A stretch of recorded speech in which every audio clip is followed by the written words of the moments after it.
नमस्कार, स्वागत है आपका मदरलैंड पोस्ट पर और मैं हूं आपके साथ सचिन सिंह राठौर।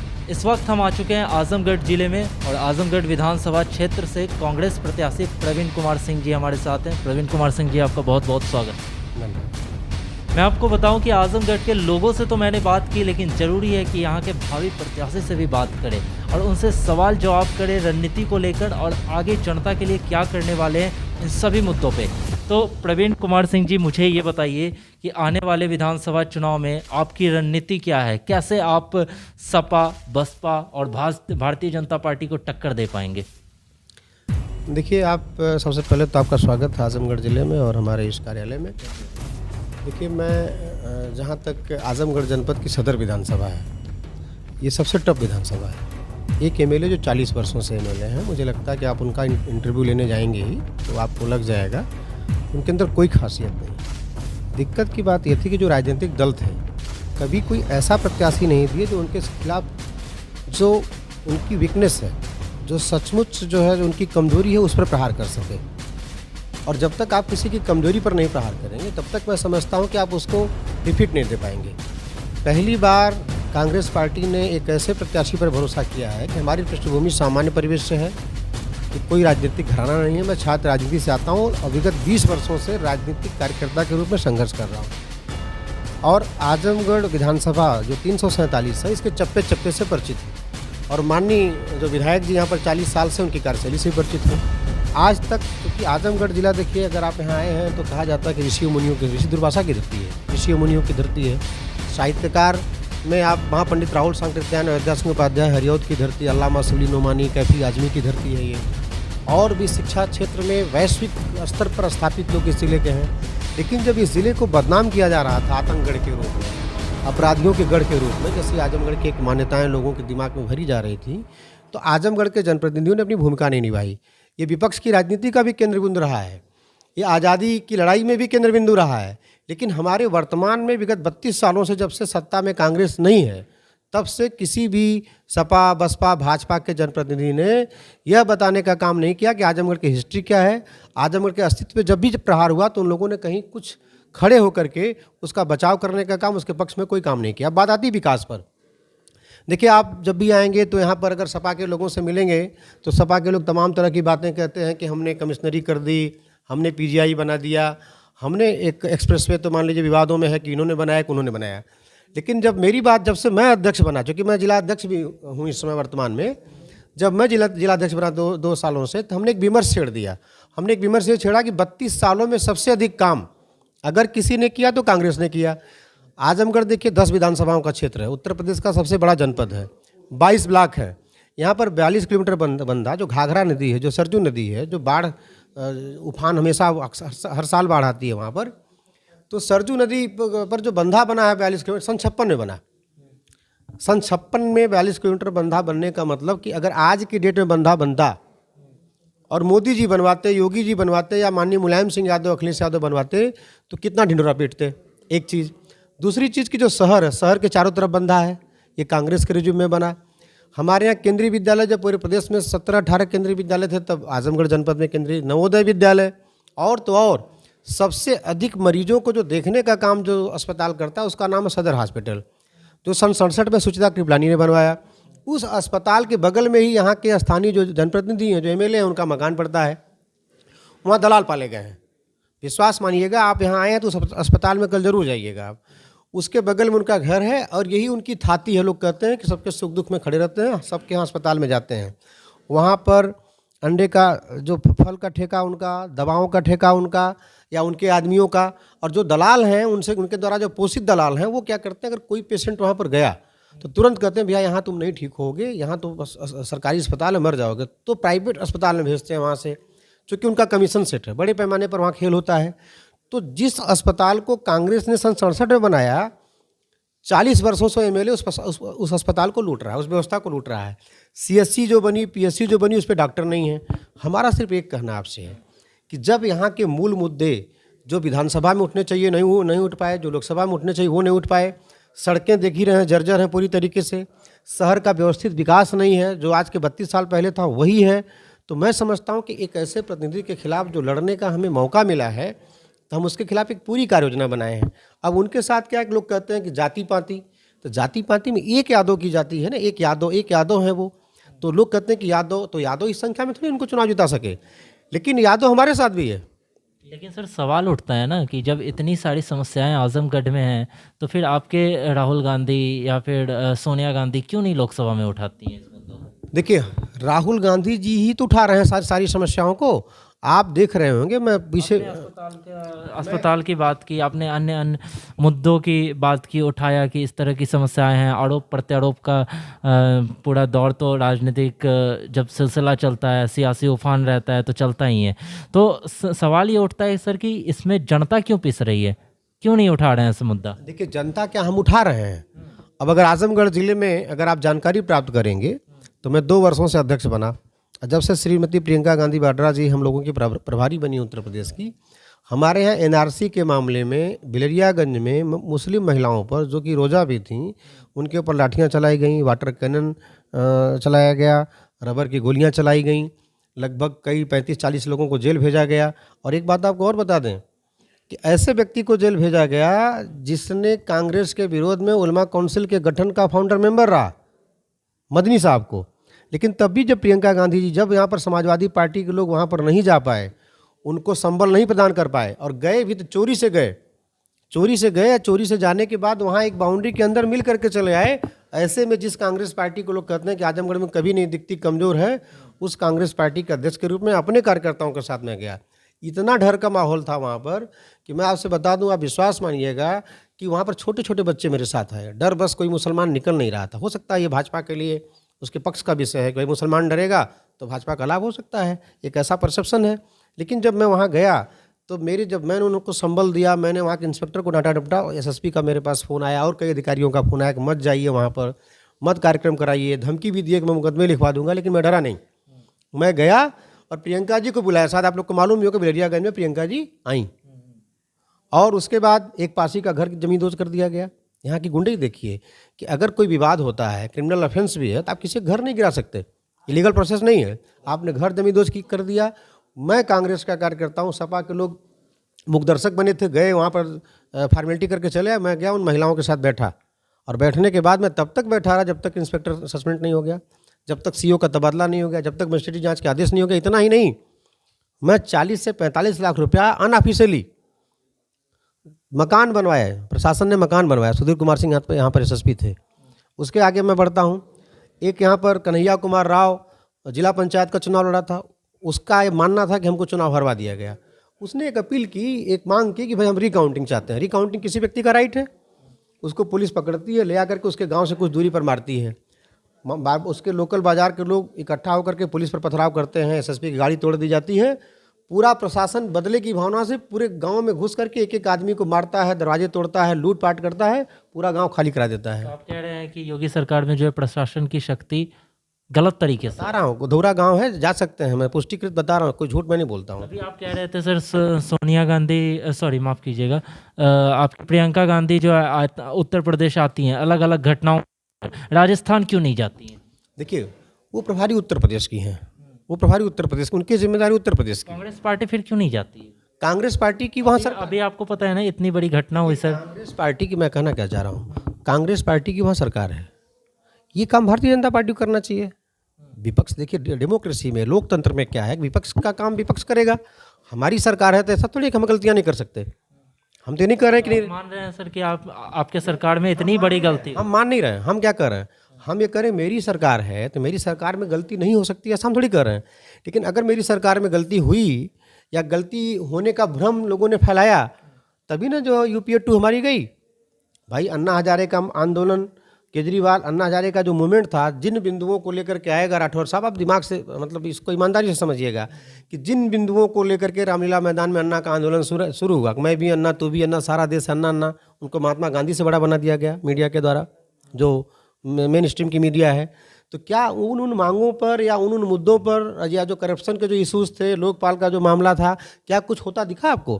कुछ नहीं दिखा। एक चीज़ दिखी कि उस मूवमेंट से जुड़े हुए जो लोग थे उनकी राजनीति सिद्ध हो गई। एक केजरीवाल ने सरकार बना ली, संजय सिंह को राज्यसभा मिल गया, एक जो है वो राज्यपाल हो गई। इस तरीके से तमाम तरह से लोगों को एक शोहरत मिल गई, लोगों को पद मिल गया, लेकिन मुद्दे तो वहीं रह गए। एक सरकार, एक शीला दीक्षित जिसने दिल्ली का विकास किया, उसकी इज्जत को, उसकी इमेज को जमींदोज कर दिया गया। उसके साथ साथ दूसरे बिंदु पर आ जाइए कि वो आपके मनमोहन सिंह की जो एक इमेज थी, उस इमेज को पूरी तरीके से ख़त्म कर दिया गया। तो मेरा ये कहना था कि कौन से इमेज को ख़त्म कर दिया गया? एक जो इमेज उनकी थी, आर्थिक उदारीकरण की शुरुआत उन्होंने की। उन्होंने तमाम UPA 1 और UPA 2 में तमाम ऐसे कार्य किए जो आर्थिक सुधार से लेकर के, और तमाम ऐसे जो जनोपयोगी कार्यक्रम चलाए। उस इमेज को ख़राब किया गया, फौरी तौर पर एक दुष्प्रचार किया गया। आज धीरे धीरे जनता जान रही है। ठीक है प्रवीण जी, तो ये तो आरोप प्रत्यारोप था, जो काम हुए मुद्दे हुए नहीं थे, लेकिन आपकी रणनीति क्या रहेगी विधानसभा चुनाव को लेकर?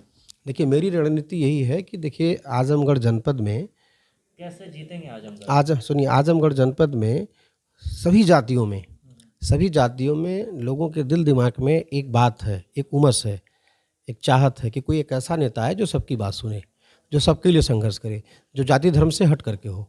और मेरा जो राजनीतिक संघर्ष रहा है वो जाति धर्म से हट करके रहा है। वो अंतिम व्यक्ति से लेकर के और जो सबसे उच्च व्यक्ति है, दोनों के बीच सामंजस्य बनाने का रहा है, सबके मुद्दे उठाने का रहा है, सबके लिए लड़ाई लड़ने का रहा है। इस इमेज के साथ हम लोगों के बीच जा रहे हैं। और मैं आपको बता दूं कि क्या आप कुछ असंभव मानते हैं? कुछ असंभव है इस दुनिया में? नहीं, अगर इंसान की बात करें तो नहीं है, असंभव नहीं है। और अगर असंभव नहीं है तो आज मैं आपके सामने कह रहा हूं कि मैं एक सामान्य परिवार से आता हूं, अभावों में संघर्ष करने वाला व्यक्ति हूं। और आप इसी आजमगढ़ में 10 मार्च को आइएगा, और 10 मार्च को आप देखेंगे यहाँ परिवर्तन नजर आएगा। इसलिए परिवर्तन नजर आएगा। आपको लगता है आजमगढ़ की जनता पे विश्वास करेगी? बिल्कुल विश्वास करेगी। ये जो परसेप्शन करेगी, एक जो दुष्प्रचार होता है, परसेप्शन, एक माइंड सेट कर दिया जाता है कि नहीं, इसको कोई हरा ही नहीं सकता। सिकंदर को हारना पड़ा था, सिकंदर हारा था, हिटलर का समय समाप्त हुआ था। हर व्यक्ति का पतन होना है, लेकिन समय आता तब होता है। अब वो समय आ गया है।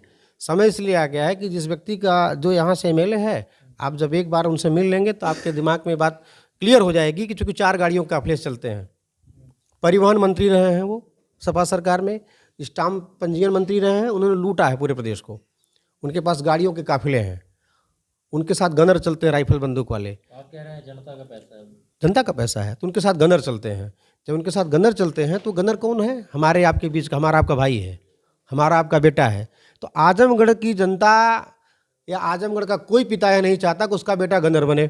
मेरा प्रश्न ये है कि 40 लाख की गाड़ी से, 4 गाड़ी से जो व्यक्ति चल रहा है, 1.5 करोड़ की गाड़ियों से चल रहा है, उसकी जो, अगर उसके इंटरेस्ट को जोड़ लिया जाए तो उससे कितने बेरोजगारों का काम चल जाएगा।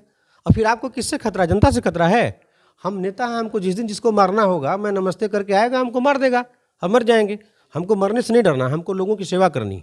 ऐसे तमाम एग्जाम्पल आज़ादी से लेकर के आज तक कि हम गनर लेके चलें, हम राइफल बंदूक के लेकर के चलें।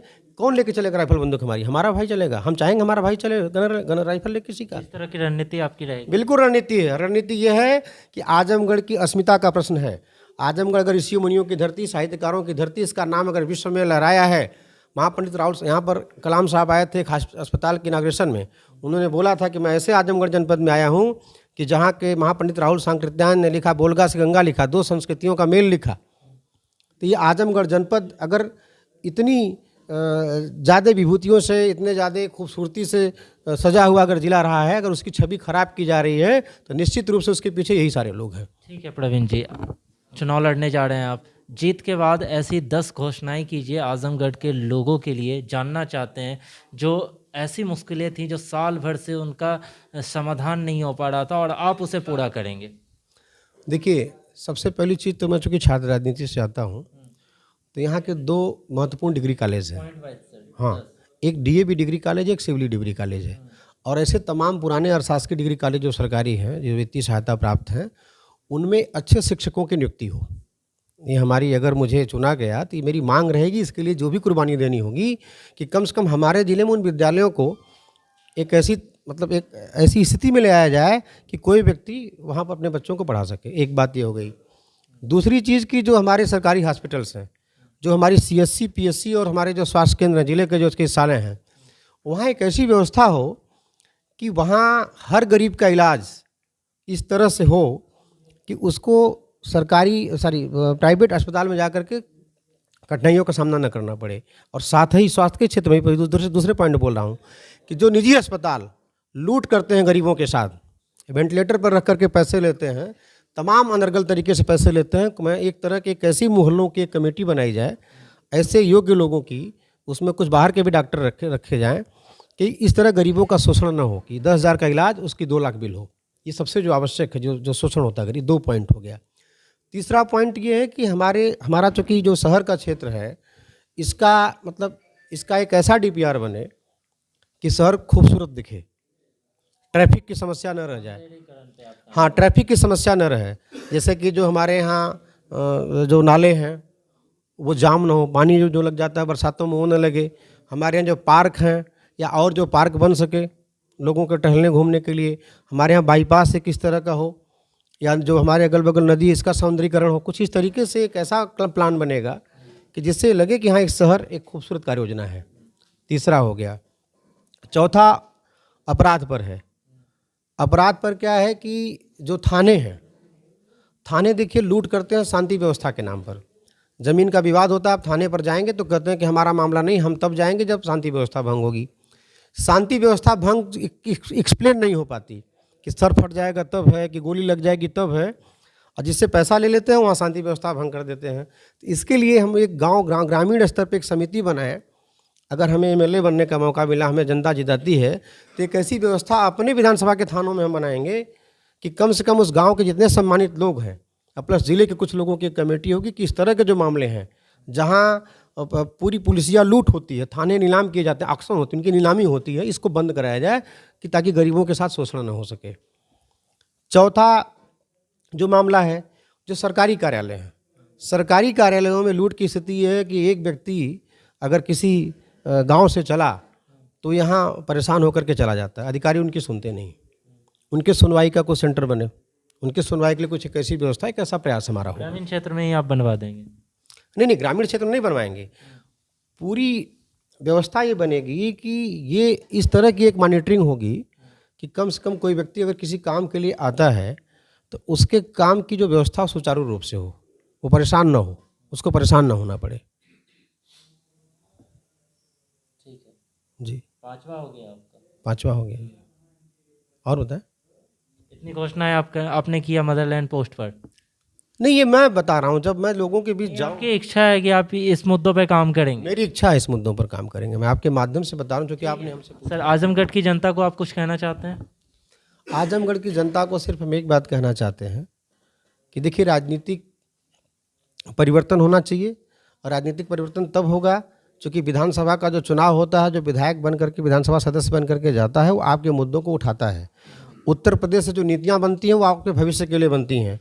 ऐसे में आपको सोच समझ करके, जात पात से हट करके एक ऐसे लड़के को, एक ऐसे व्यक्ति को एक ऐसे प्रत्याशी को चुनाव जिताना होगा जो जाति पात के आधार पर नहीं, धर्म संप्रदाय के आधार पर नहीं, मुद्दे के आधार पर काम करे, और जहां आपका हित हो वहाँ संघर्ष करे।